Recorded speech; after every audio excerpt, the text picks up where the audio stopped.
Ya pemirsa, kita kembali lagi, pastinya juga ini kita bakal lanjut lagi bincang-bincang seru kita ya, pastinya juga menambah pengetahuan baru yang tentu juga mungkin buat masyarakat yang juga sekarang sudah mengetahui ya, wah ternyata peran dari universitas ya, tentunya juga khususnya Universitas Muda Indonesia untuk menyukseskan berbagai macam program pemerintah khususnya menuju Indonesia Emas. Nah itu juga sangat luar biasa sekali.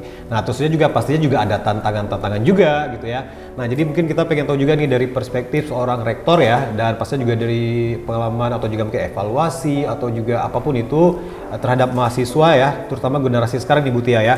Nah terus seperti kita ketahui kan banyak sekali yang beredar di masyarakat ya. Wah kalau misalnya dari sistem pengajarannya, pendekatan, transfer ilmu itu nggak bisa disamain dengan milenial atau juga Gen Z sekarang gitu ya. Nah terus ini sebenarnya untuk kita bisa mensejajarkan dan tentu juga untuk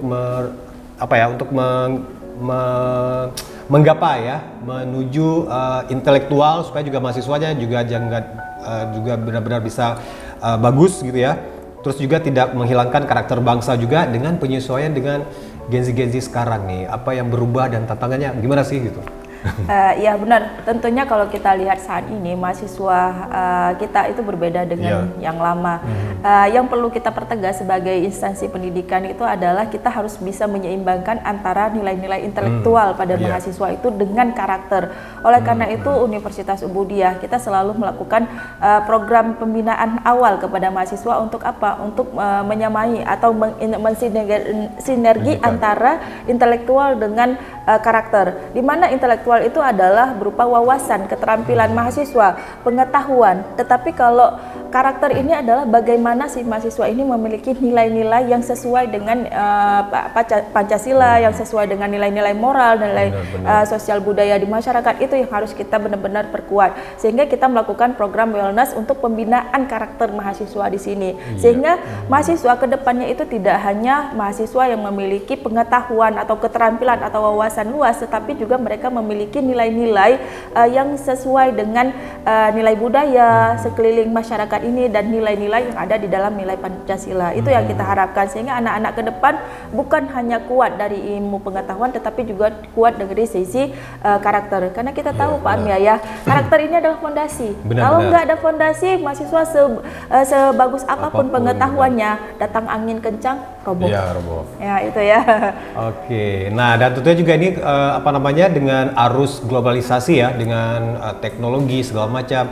Ada nggak sih mungkin perubahan-perubahan gitu ya, budaya literasi atau juga mungkin kalau dulu kan kalau kita buat tugas segala macam pasti ya di pustaka gitu ya dengan maksimal. Nah, jadi dengan perubahan pergeseran dari mungkin fisik ke digital, nah itu juga tantangan untuk mahasiswa atau juga tantangan perguruan tinggi supaya juga benar-benar mahasiswa ini nggak lari dari rule gitu, nggak hanya tidak mendapatkan informasi yang sembarangan. Nah, kalau di Ubudiyah sendiri ini bagaimana cara menghandle-nya gitu supaya mereka juga tetap on track atau di jalur dengan sumber literasi yang benar. Iya benar, dan itu kita lakukan karena kita sekarang sudah menyesuaikan, terutama menyesuaikan dalam kurikulum.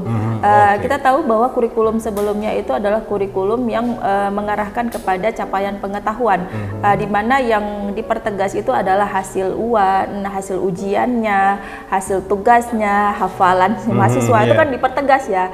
Namun sekarang itu dengan adanya kurikulum baru, terutama Universitas Ubudiyah, kita sudah menerapkan kurikulum Merdeka Belajar Kampus Merdeka dengan berbasis OBE. Artinya apa? Yang kita tekankan adalah proses output yang akan diperoleh, sehingga kita menjalankan OBE ini dengan project based learning, sehingga mahasiswa ini pada saat pembelajaran itu kurikulum atau capaiannya itu mesti dilakukan lewat based learningnya. Jadi capaian pembelajaran itu diintegrasikan ke dalam project. Mahasiswa itu diberikan proyek. Selain itu juga mahasiswa dan dosen itu diwajibkan untuk adanya kolaborasi, baik itu dalam kolaborasi penelitian ataupun kolaborasi dalam pengabdian masyarakat. Itu untuk apa? Supaya apa yang dipelajari itu terhilirisasi kepada masyarakat lewat pengabdian masyarakat, kemudian apa yang dipelajari di dalam kelas itu sinergi atau sama dengan yang diturunkan kepada penelitian. Jadi hasil-hasil penelitian dosen itu sekarang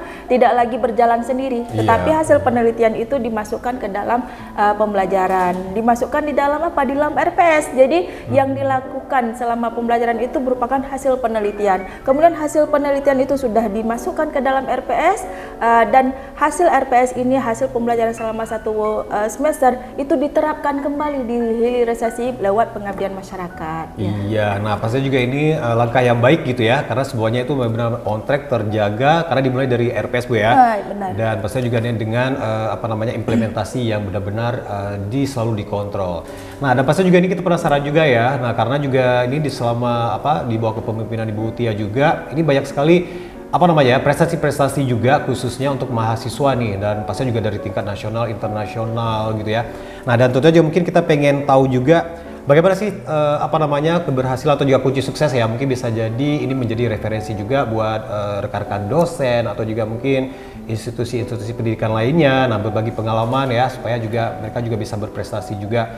Nah, jadi di tengah dengan mungkin tantangan gitu ya, karena kita juga sebagai pendidik itu sebagai orang tua juga, nah pasti juga pusing juga. Nah, tapi beliau ini dengan para jajaran Sivitas Akademika UI itu benar-benar bisa tetap menjaga para mahasiswa ini dengan berprestasi baik nasional dan internasional. Nah, itu mungkin bisa sharing sedikit nih Bu Tia. Iya, baik. Kita tahu bahwa perkembangan teknologi saat ini itu bisa menjadi dua arah mata uang ya. Iya, dua sisi itu yang saling berlawanan. Jadi di mana sisi yang pertama itu menguntungkan, sisi yang kedua itu merugikan. Jadi sebagai universitas kita harus bisa mengambil peluang di sini. Mungkin mahasiswa sisi yang tidak menguntungkan, mereka lebih banyak dengan game. Iya, benar, benar. Namun demikian, sebagai institusi pendidikan yang berbasis teknologi, kita harus mengambil posisi tersebut. Game itu kita bawa ke dalam pembelajaran, itu salah satunya.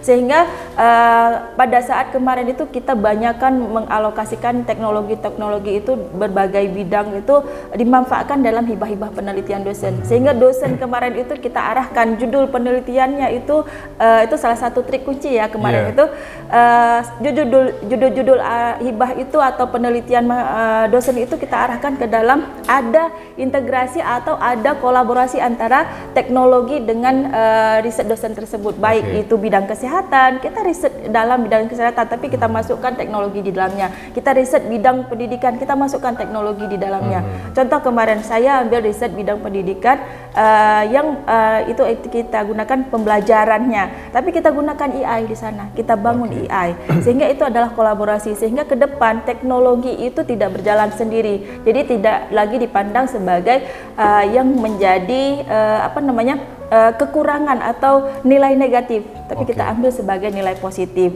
Di samping itu kita juga kalau sekarang ini kita katakan bahwa kerjasama itu mudah. Sehingga kerjasama internasional itu kita tidak lagi menganggap bahwa mereka itu adalah saingan kita, tapi bukan kompetitor mereka, tetapi itu adalah tempat kita saling bersinergi, saling berkolaborasi, sehingga penelitian-penelitian atau arah-arah kemajuan yang ada di luar kita bisa bawa ke dalam negeri. Gitu. Oke, nah itu dia, mungkin bisa saya simpulkan ya, menciptakan peluang ya, pastinya juga mengambil sisi positif, sekarang juga zamannya kolaborasi, dan tentunya juga ini yang mungkin merupakan salah satu kunci sukses di UI ya, pastinya juga Ibu Tia bersama Sivitas Akademika UI lainnya.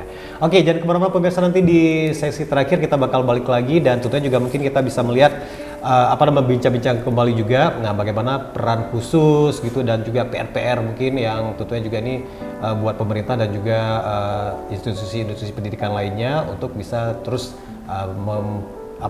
menyukseskan program pemerintah. Jangan kemana-mana, tetap di UB Talk Show.